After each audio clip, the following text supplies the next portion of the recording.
back to my channel. I hope you're all doing well out there. And today we're going back to the 80s once again for another Chuck Norris film. But before we get into this one, do me a favor, like, comment, and subscribe. Subscribe. I greatly appreciate that. Also, as always, a shameless plug for my TeePublic store. I'll leave a link for that in the description box below. And today we're going to go back to 1985 yet again for Invasion USA. We're going back to Canon Films, baby. Yes, Invasion USA came out September 27th of 1985. It's rated R. It's an hour and 47 minutes long. Had a budget of $12 million, which was quite high for a Canon movie, especially around that time. And upon release, it grossed $17.5 million, so it did make some bucks. And Canon basically financed a lot of these films on pre-sales at the Cannes Film Festival. So this movie was probably in profit before they even hit theaters. It's quite possible the way their business model was, but who knows. But it did make some money for them, and they did give it a nice healthy budget. Now, I have talked about this movie before. I'm just going back over it again because, you know, we're paying tribute to Chuck Norris, the legendary Chuck Norris who just passed away last week. And I have this 4K from Vinegar Syndrome. And I will say, just to talk about the 4K for a second, this isn't a case for physical media, but if you like this movie, the movie looks great on this 4K disc from Vinegar Syndrome, and there's some really good special features on here. There's like a 35-minute interview with Joseph Zito, who directed this film, and other people who were involved with it. If you're a fan of this film and you can find it online, it's definitely worth a pickup. It's the best the movie's ever looked or sounded, so that's just my little pitch for this movie. If you're a fan, it's definitely worth picking up on 4K. Now, as I just said, Joseph Zito came in to direct this film. He was just coming off of teaming with Chuck Norris on a film a year earlier, Missing in Action, which we are going to go over, is coming up sometime in the near future. Joseph Zito most famously directed The Prowler in '81, and that got him the job of Friday the 13th Part 4, The Final Chapter, in 1984. And then he went over to Canon and worked on these two films, and after that he go on to do Red Scorpion, Dolph Lundgren, so on and so forth. In this film, the man himself, Chuck Norris, plays Matt Hunter, which is a badass name and pretty much appropriate for what he's doing in this film. Richard Lynch plays the main bad guy, Rostov, who is basically in charge of these terrorists from Cuba and Russia that are invading the USA and committing acts of violence and terror throughout the 50 states. And Billy Drago makes an appearance as well, and he'd come back and reteam with Norris on Delta Force 2 and The Hero and the Terror as well. And Billy Drago is always great to see. He plays a wonderful scumbag here as a drug dealer who gets killed in a pretty crappy way from Rostov. But anyway, this film, I've talked about this film before. If you've never seen this movie before, Matt Hunter, Chuck Norris's character, is pretty much a retired special ops guy who's living in the Florida swamps. And all of a sudden, we're getting invaded by Russians and Cubans that are committing random acts of terror and trying to destabilize the United States of America to take us down. The CIA approaches Matt Hunter about coming out of retirement. They need his help. And Rostov had been in his sights before in the past, but they wouldn't let him kill him. And now he's back. And now Hunter, after they try to kill Hunter, he decides to come back into the fold.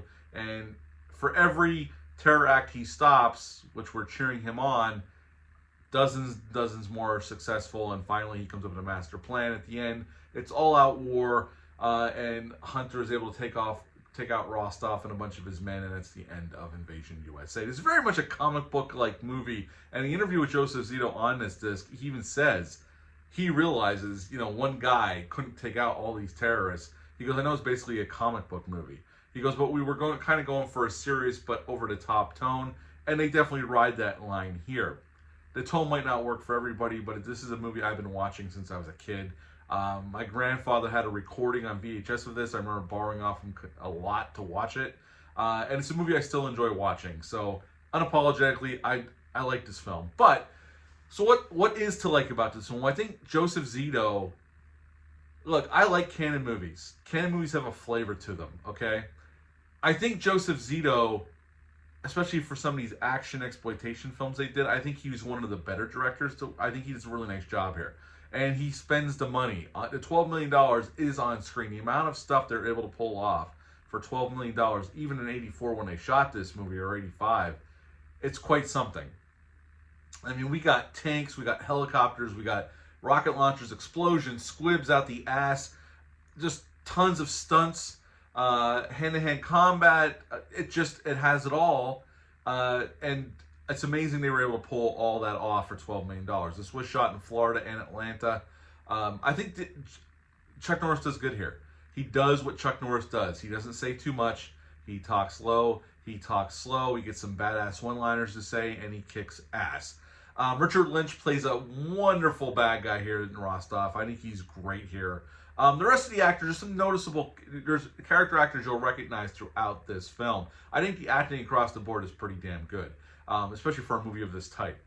For Canon Films, this is definitely, I mean, they were stretching their legs with this one. They gave Zito more money to make this movie, more money than they gave most of the films up until this point, and this is certainly more money than they had on Missing in Action. And I think Zito does everything he can with that $12 million. He puts every cent on screen. Is this the best movie ever? Of course it's not. But what it is, I'm not trying to say it isn't the best movie ever. What it is it's a piece of action exploitation cinema, and it's pretty badass. It's a movie you can just sit back, watch, turn your brain off, and just watch Chuck Norris mow down a bunch of scumbags. And that is pretty much what this movie is. And if you can dig that, then I think you'll dig this film. Now, Avenging Force, which would come out the next year, was originally meant to be a sequel to this movie, starring Michael Dudikoff, and I like Avenging Force.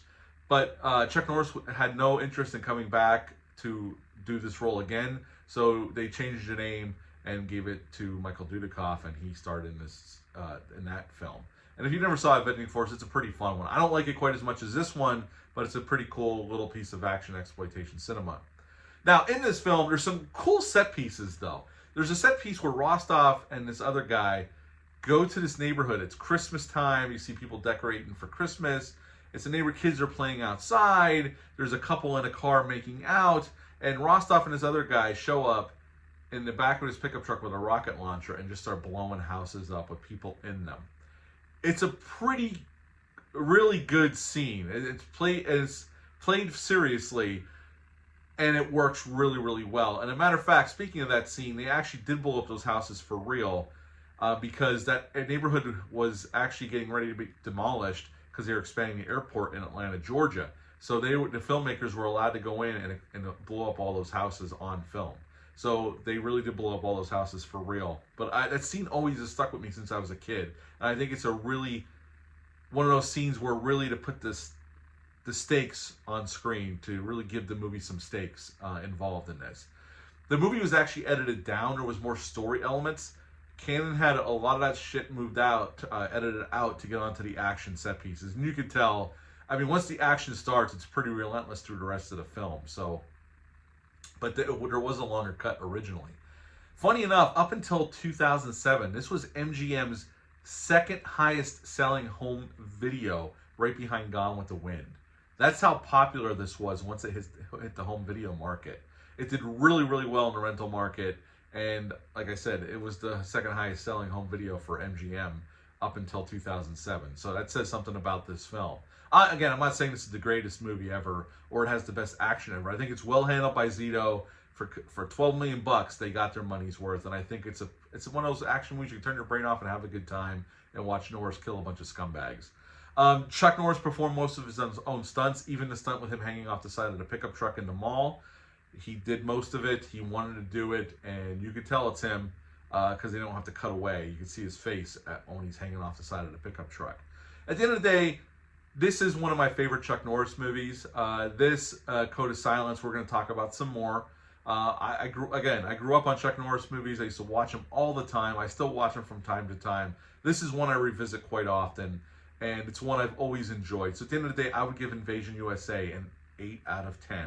8 out of 10 for Invasion USA. If you've ever seen this one, leave a comment down below. Let me know. Hit the thumbs up, hit the subscribe button, share this video. I greatly appreciate that. That is it for this one, but until next time, bye.